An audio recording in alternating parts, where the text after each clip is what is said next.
Good evening. Making the headlines on Mello TV Evening News at 8. The NWC water supply systems in the Western Division continue to be affected by drought.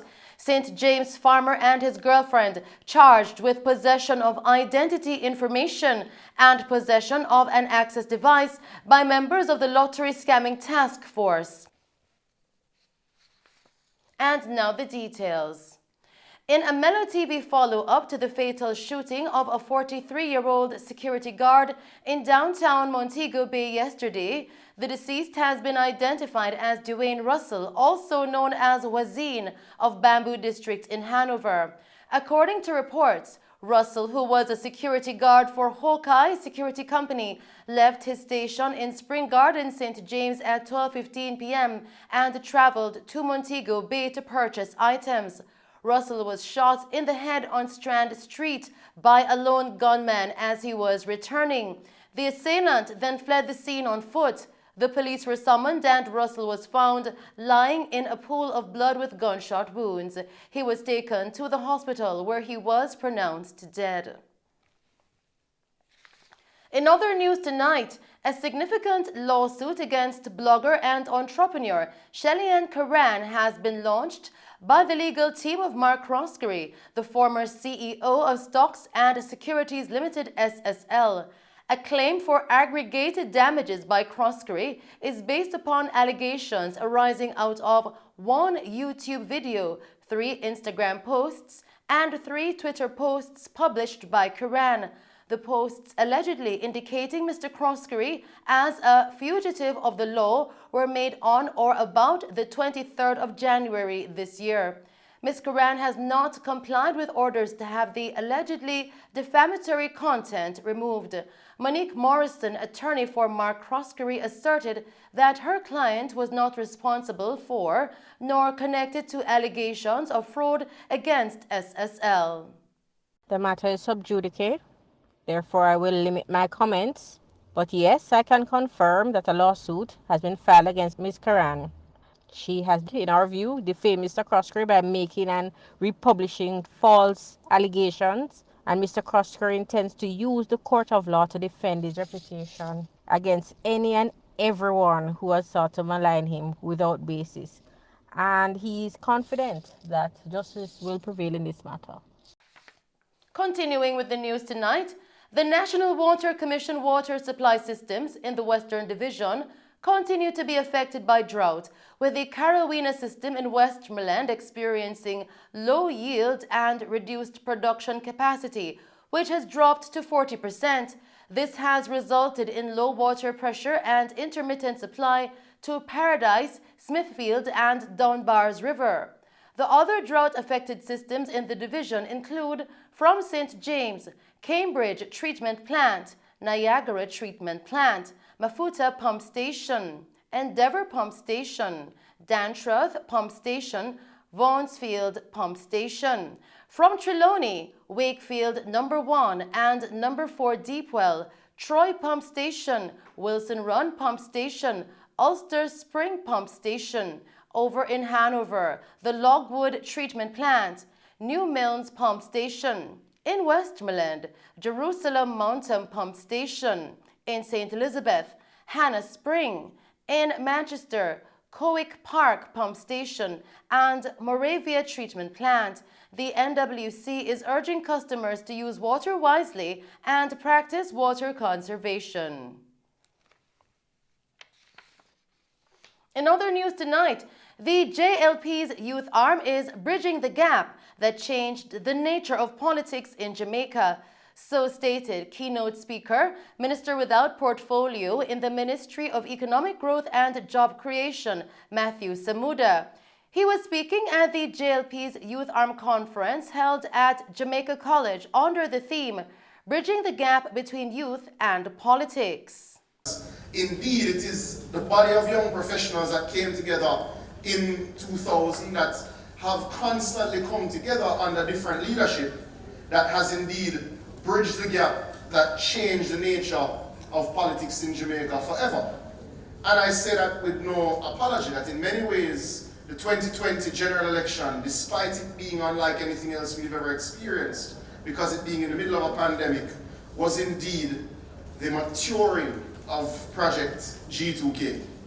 Now, if you follow the politics, either at the national level, the constituency level, the divisional levels, depending on where you come from, there are very few parts on the map, if any, I can't think of any, but there are very few parts on the map that G2K's signature and footprint could not be found in the last general election.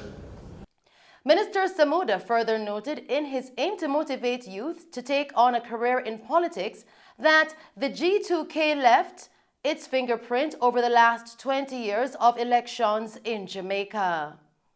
Either as candidates, as campaign managers, as parish team leaders, as pollsters, as policy writers, certainly in the back office with me on the PR and communication side, G2K's fingerprints are all over the last 20 years of elections. And I think 2020 was a maturing of Project G2K. And it was a pleasure to see much of the work and training come together when you see how politics is practiced. I'm never worried when I see the other side do something which is done well politically, because in many ways it is, wow, they did that well. Let me go back to the drawing board and see how I can do it better.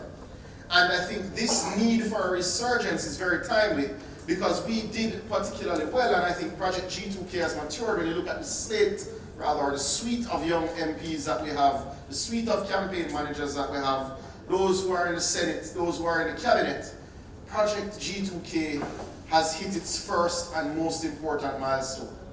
As part of curbing the high levels of non-revenue water, steps were and are being taken to mitigate this concern.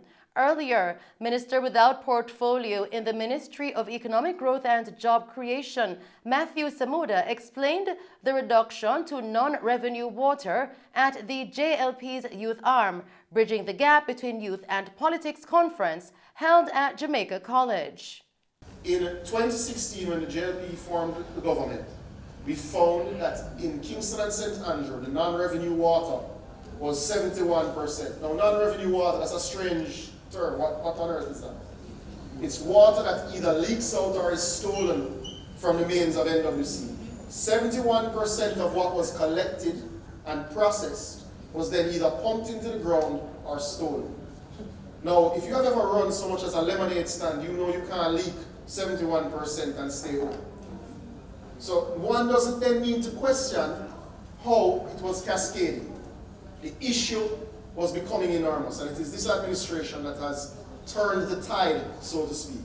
Non-revenue water now, 7.5 years later, is down below 38% from 71% in Kingston and St. Andrews.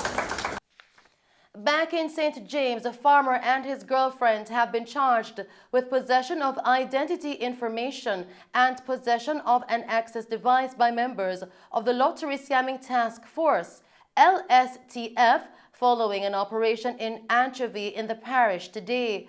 They are 30-year-old Kenor Francis and 29-year-old sales representative Chantel Reed, both of Anchovy, St. James. Between 4:30 a.m. and 9 a.m., law enforcement officers conducted an intelligence-led operation at the couple's home. One laptop computer and a Samsung cellular phone were found and analyzed. Several Excel files populated with names, addresses, and telephone numbers of persons residing overseas were found on the laptop. The cellular phone contained numerous dialed overseas numbers, text messages, credit card, and banking information.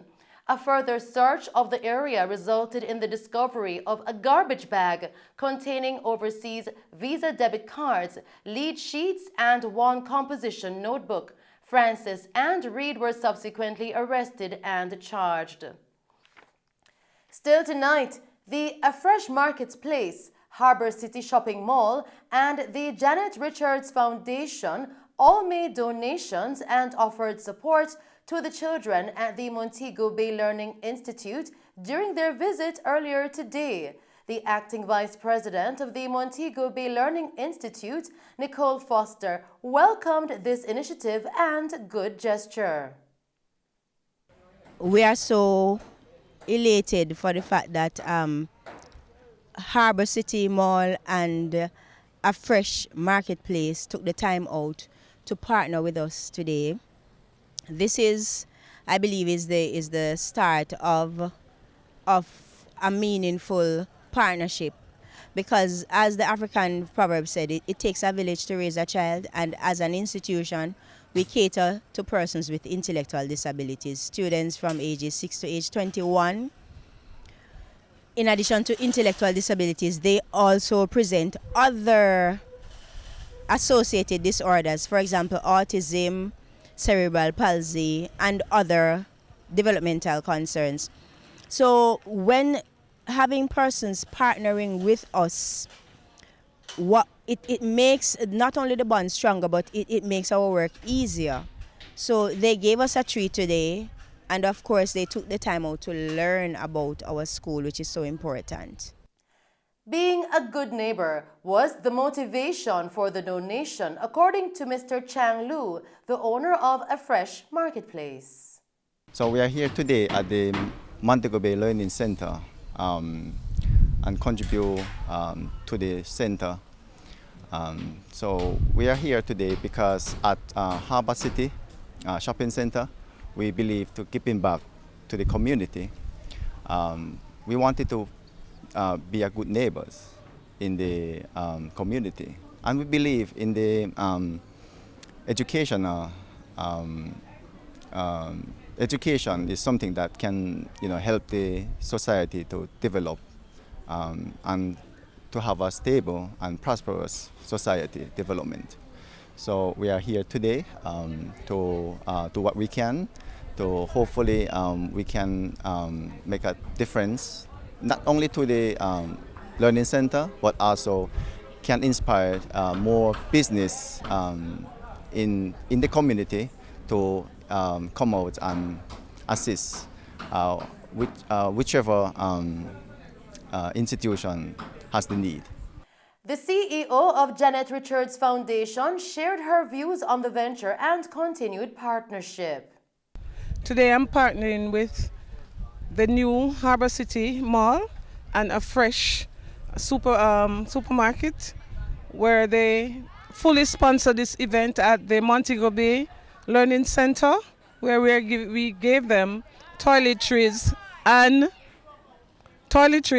and we're giving them food and lunch, a special lunch today, different from what they eat every day. We partner with this company because they want to be good neighbors in the community of St. James. So they have asked me, in fact we will be doing at least 2 projects every month in different areas of St. James, because they believe in that they are here and they are making monies from the people in the community, so they are giving back, and they are giving back in a real good manner. So even though the mall is not yet open, but they start their community outreach, and we are actually seeking support that when they open, that you all go over to Harbour Mall to enjoy what they have over there, and I can tell you it is a wonder. And that's our news package for you tonight. Thank you for tuning in to Mello TV Evening News at 8. I am Shelley Hill. Do stay safe, pleasant viewing, and thanks for watching.